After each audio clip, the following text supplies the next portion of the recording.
तो का हालचाल बा सब के मित्रों। छठ बीत गईल। ये महीना पूरा त्योहार के रहे। दशहरा, दीपावली, गोधन, भैया दूज, जितिया, तीज सब बीत गईल। छठो बीत गईल, महापर्व। अब कोनो पर्व ने बाना, एगो देवठन बाकी बा जौन एक तारीख के आ रहल बा। लेकिन सब पर्व बीत गईल, तब बच गईल बा बिहार में का चुनाव। और चुनाव आस्था के महापर्व छठ तो बीत गई, लेकिन लोकतंत्र के महापर्व चुनाव जारी बा। और इस चुनाव में सबके मौजूदगी पूरा जोर शोर से पूरा बिहार में चुनावी शोर सुनाई पड़ रहा बा। लेकिन का हुई बिहार के केने ऊंट करवट बैठा था। महागठबंधन जीती कि एनडीए जीती कि नया पार्टी जन स्वराज के भी उदय हो सकेला, ये तमाम सवालात बिहार के चुनावी फिजा में घूम रहा बा। अलग अलग पार्टी, अलग अलग वोटर अपने अपने हिसाब से गुणा गणित मंथन करे में जुटल बाड़न, लागल बाड़न। रुआ सब का सोचता नहीं, हम का सोचता नहीं, ये तमाम चीजों को लेकर के बात कर रहल बानी हम। छठ बीत गई तो तेजस्वी यादव प्रचार में धुआंधार। आज खेसारी के क्षेत्र छपरा में रहन। नीतीश जी लगातार, सम्राट चौधरी जी लगातार घूम रहे हैं। तेजस्वी फुर्सत के क्षण में कई टीवी चैनल पत्रकारों को लगातार इंटरव्यू भी दे रहे हैं। सत्ता बदलने के लिए मोदी जी के जो ट्रैक रिकॉर्ड है, अगर आप ध्यान से देखब तो जैसे लोकसभा के चुनाव प्रचार होला तो मोदी जी धड़ाधड़ इंटरव्यू देवेलन, और फिर 5 साल एकदम संट चुप, 5 साल काम। फिर जब चुनाव आई तो चुनाव के 2-3 महीना पहले फिर से उनका स्टार्ट हो जाई मीडिया के साथ बातचीत। वही ट्रैक रिकॉर्ड पे तेजस्वी यादव इन दिनों चल रहे हैं। सब चैनल के इंटरव्यू दे रहे हैं। सब चैनल एक ही सवाल पूछ रहा बा कि 2 करोड़ 60 लाख जन बिहार में परिवार बा, लगभग 25 से 26 लाख लोगों के पास संविदा और परमानेंट मिलाकर के रोजगार बा, सरकारी नौकरी बा। लेकिन 2 करोड़ जन 60 लाख परिवार बा, इस परिवार के नौकरी देवे के वादा तो कर रहा बानी हर परिवार से एक। लेकिन का 2 करोड़ 60 लाख नौकरी हो जाई, आई कहां से, बजट कहां बा? इस सवाल मिनिमम और कॉमन सवाल हो गई बा तेजस्वी से मीडिया के ही ना, आम पब्लिक के भी। लेकिन इस सवाल पर तेजस्वी खुल के भी बोलत नहीं खन। एक ही चीज कहता, हम सरकार में आई तो कर के दिखाई। कैसे दिखाई एकरा के डिफाइन करके निखन बतावत।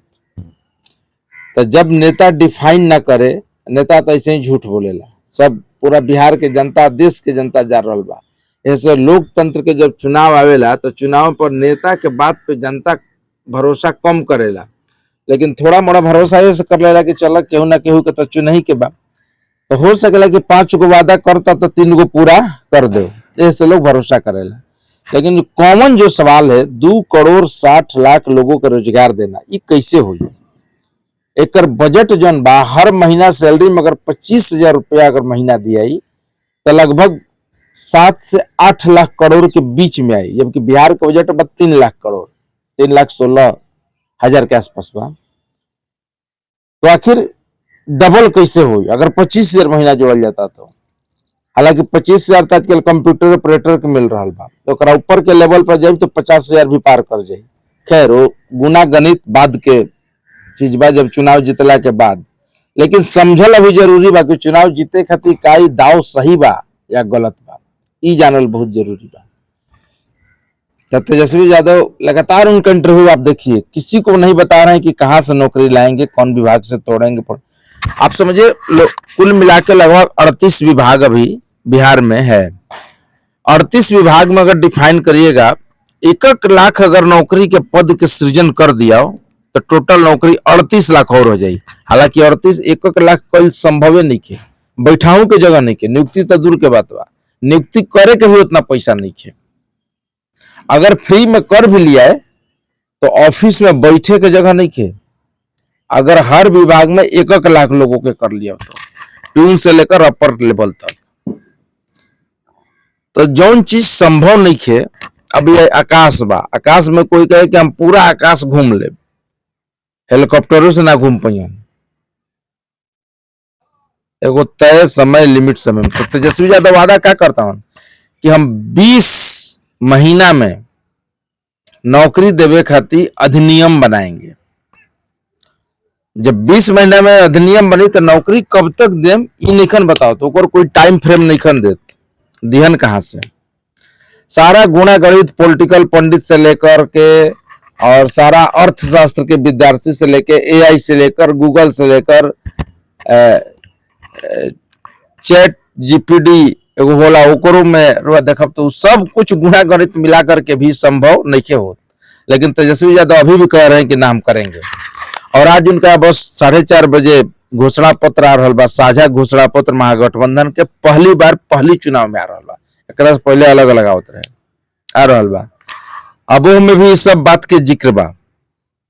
2,60,00,000 मतलब प्रति परिवार को नौकरी, जीविका दीदी को परमानेंट, सीएम जो जीविका दीदी हैं 5 लाख का बीमा, ऋण माफ, बिजली 200 यूनिट फ्री, 2500 माई बहन योजना, 500 में सिलेंडर, ये तमाम योजना के जिक्र बा। पंचायत प्रतिनिधियों का वेतन दोगुना से लेकर तमाम चीजों के जिक्र बा। प्रण पत्र है, तेजस्वी प्रण पत्र। लेकिन प्रण पत्र कैसे प्रण पूरा हुई एक में परिभाषा नहीं खे, ना डिफाइन कर गई बा। रउआ सबके हाथ में मिली, पढ़ब देखब समझब, मीडिया के माध्यम से जे डायरेक्ट मिली डायरेक्ट पढ़ी। एक और बात रउआ जान ली, कोई भी पार्टी घोषणा पत्र के 100% कभी पूरा नहीं के लिए। और आरजेडी की अगर बात करब तो ट्रैक रिकॉर्ड देखब तो कोई भी उनका घोषणा पत्र 100% उनका शासन काल में भी पूरा नहीं किया। जब लालू जी की सरकार रहे तो पूरा नौकरी दिल रहा 94,000। अभी नीतीश जी कह रहे कि हम सरकार में नौकरी देनी अभी तक 18 लाख। ठीक भाई, डाटा हुआ, डाटा सामान्य प्रशासन के वेबसाइट पर हर जगह अवेलेबल भी बा, लोग देख भी सकेला। लेकिन एकर कोई आंकड़ा अभी ठोस नहीं आवत। अब बताइए कि जो चीज का कैलकुलेशन उंगली पर होते नहीं खे, जैसे मान लीजिए घर चलावे के बाद, घर बनावे के बाद, तो एक बजट तो होके चाहिए। वो बजट में हम काम करम। और बजट सोचे से पहले बजट ये भी जानम कि हमारा बजट आई कहां से, हम कहां से बजट लाई। जब बजट आई तबे घर बनावे के सोचब, चाहे कोई भी शादी विवाह से लेकर कोई भी काम करे के सोचब। लेकिन तेजस्वी यादव ये बात नहीं सोचा, तो कहते पहले जिता दीजिए तो फिर हम आपको देंगे, कहां से देंगे ये हम आपको बताएंगे। क्लियर नहीं कर रहे हैं। ये वो सवाल गुड़ सवाल बढ़ुए जो बिहार के जनता के खास करके सोचे के बाद तब जाकर निर्णय लेवे के बाद, खासकर युवा वर्ग के, क्योंकि युवा वर्ग अपना अपना परिवार के भी वोट प्रभावित करेला और साथ में देवेला दिवावेला, ये ट्रैक रिकॉर्ड बा। तो हमने जैसा व्यक्ति के सोचे के बाद, हम लोग पत्रकार तो आपको बता रहे हैं, सोचना आपका काम है कि कैसे पूरा होगा। एक तरफ इधर का वादा होगा महागठबंधन का, दूसरी तरफ नीतीश जी, उनका ट्रैक रिकॉर्ड है, खराब है अच्छा है वो आप देख सकते हैं। इंफ्रास्ट्रक्चर मजबूत हो गया है, हॉस्पिटल बन गया, भले उसमें डॉक्टर नहीं हो, दवाई नहीं हो, ये सब चीजें अभी करना बाकी है, ये चीज करना पड़ेगा। लेकिन उनका एक ट्रैक रिकॉर्ड है कि 20 साल में उन्होंने बिहार को बदला है। आज के 20 साल पहले जो लोग बिहार को देखते होंगे, आपके गांव में बूढ़ बुजुर्ग किसी से बात करेंगे आप, और अभी के जो बिहार लोग देख रहा है, दोनों में बहुत फर्क बा, आकाश जमीन के कम तो फर्क बा। खुद हम लोग महसूस करते नहीं। पढ़े रही 2003 में पटना में, पटना से लेकर अब तक के पटना के जो हम डेवलपमेंट देख रहा बनी अपना आंख के सामने, बदलल पटना, बदलल बिहार के। रोवा के काम तो उंगली पे एक एक चीज हम गिना सके ना, बता सके ना कि नीतीश जी ने चेंजिंग किया है, हालांकि वो काफी नहीं है। नीतीश जी ने स्वास्थ्य, शिक्षा, रोड, 3 में से रोड सुधारा है, स्वास्थ्य शिक्षा अभी तक नहीं सुधर पाया। हालांकि 20 साल समय बहुत ज्यादा होला, 10 साल में भी काम हो सकता है, 15 साल में भी, 5 साल में रोड, 5 साल में बिजली, 5 साल में रोड, 5 साल में शिक्षा, 5 साल में हॉस्पिटल। ये बुनियादी जो चीजें उसको सुधारना जरूरी था, वो भी काम नहीं हो पाया है। खैर, लेकिन एक उनका ट्रैक रिकॉर्ड है। भ्रष्टाचार के कोई बड़ा आरोप नहीं है, भाई भतीजावाद का आरोप नहीं लगा सकते हैं। लॉ एंड ऑर्डर को मेंटेन करने में उनकी एक रही है। आज शराबबंदी पे है तो किसी की हिम्मत, कोई माँ का लाल ऐसा नहीं पैदा लिया है जो कह दे कि हम आज शराब बैठ के बेली रोड पर पियेंगे, जिसको रोकना हो रोक ले, या सड़क पर पियेंगे, गांव में पियेंगे, ऐसा भी कोई कहने वाला नहीं है। हाँ, चोरी छुपे बिक रहा है, चोरी छुपे आप पी रहे हैं, लेकिन हिम्मत के साथ आप नहीं खाते हैं। तो ये नीतीश जी का ट्रैक रिकॉर्ड है, यानी भाजपा का ट्रैक रिकॉर्ड है। लेकिन 20 साल के सत्ता से लोग उबिया गइल बा, अनसा गइल बा। ये से चाहता कि सत्ता हमने के बदल दिया हो, लेकिन बदलल के करा के जाओ। सामने महागठबंधन है, तेजस्वी है, एक तरफ ये है। सम्राट चौधरी बार बार कहते हैं कि हम तुलना किससे करेंगे। हम तो तुलना अपने जो पूर्व के सरकारें हैं उसी से करेंगे, यानी राजद से 15 साल के। तो 15 साल के हिसाब दे, हम 15 साल के हिसाब देते हैं, दोनों में फर्क साफ पता चल जाएगा। ये बात सही भी है। अब नया पार्टी जनसुराज, जनसुराज का ट्रैक रिकॉर्ड कोई देखले नहीं के। आर के सिंह कहतन कि हमने के के देखले नहीं के, ओकर काम कैसे बारे देखबो कैसे। जब सरकार में आई, सत्ता में आई, काम करी तबे ना देखबो। तभी तो दूर दूर के बात बा, लेकिन वो बात बहुत अच्छे और पक्के कर रहे हैं। बिहार को सुधारने का एक रोड मैप, एक प्लान उनके पास बा। अगर उनका साथ जनता चले तो कुछ अच्छा हो सकेला। हम दवा नहीं कर सकत, लेकिन अच्छा हो सक रहा बा। और खासकर शिक्षा और स्वास्थ्य के बारे में उनका जो नजरिया बा। और पलायन, पलायन बिहार में बड़ी गंभीर समस्या बा, खासकर नौकरी। सरकारी नौकरी तो इतना ना दिया जा सकेला, लेकिन रोजी रोजगार खातिर अगर फैक्ट्री के बसावट हो जाए तो बहुत हद तक कंट्रोल कल जा सकेला।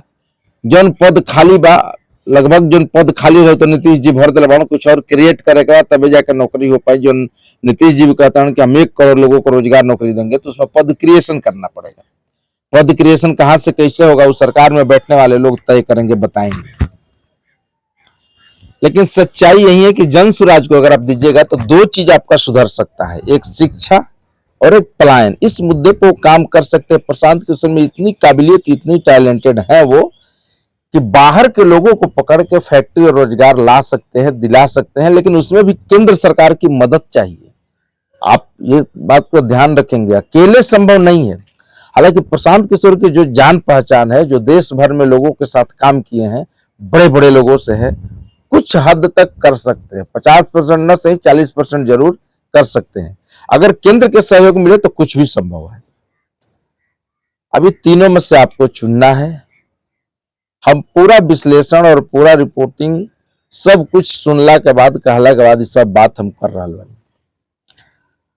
तरह सब सोच ली, समझ ली। अभी समय बा, 30 तारीख के एनडीए के भी घोषणा पत्र आ रहा बा। अभी दोनों में कॉमन फैक्टर का हुई देखे के बाद तब जाके कर तुलनात्मक अध्ययन हो सकेला, तुलनात्मक बात आदमी कर सकेला। ऐसे कुछ कहल मुश्किल बा। तब आज महागठबंधन के आ जाए दी, कमोबेश वह प्रण बा जो प्रण जितना दिन से कह रहा बान। और बाद एनडीए का जाई, तब दोनों में तुलना कर ली, तब पता चली कि केकर सही बा, केकर तरफ आदमी जाई, केने झुकाव बा। बाहुबलियों का मारामारी है। आर के सिंह कह रहे हैं कि अगर भाजपा सीएम, अगर मुख्यमंत्री नीतीश जी को बना देती है तो उनका जो दिमागी हालत है, जो स्वास्थ्य है, जो उम्र है, उसका असर है। तो आने वाले दिनों में यह संभव नहीं है। अगर भाजपा के पास जाता है तो चेहरा कौन है? सम्राट चौधरी आरोपी हैं, दिलीप जायसवाल आरोपी हैं, नित्यानंद राय दागी हैं। तो आखिर बनेगा कौन? हालांकि बीजेपी के कुछ वो कर सकेगा। बीजेपी जहां नेता लेस होला, वही नेता खड़ा करके नेता के साम्राज्य जुटावेला। एक उदाहरण बा कई प्रदेश भारत के, चाहे वो मध्य प्रदेश हो, आपको गुजरात हो, राजस्थान हो, छत्तीसगढ़ हो। कोई सोचत रहे कैसे इंसान लोग सीएम बने, जगह के नामो न जानते रहे। दिल्ली रेखा गुप्ता। तो बीजेपी कुछ भी कर सकेला, उसका पास करिश्मा बढ़ुए, जादुई। तरह सब देखी, समझी, बूझी, अपना हिसाब से वोट करी। और ये पॉलिटिकल बकैती बाई, बकैती नहीं की, एकदम सत्यता और सत्य प्रैक्टिकल बा।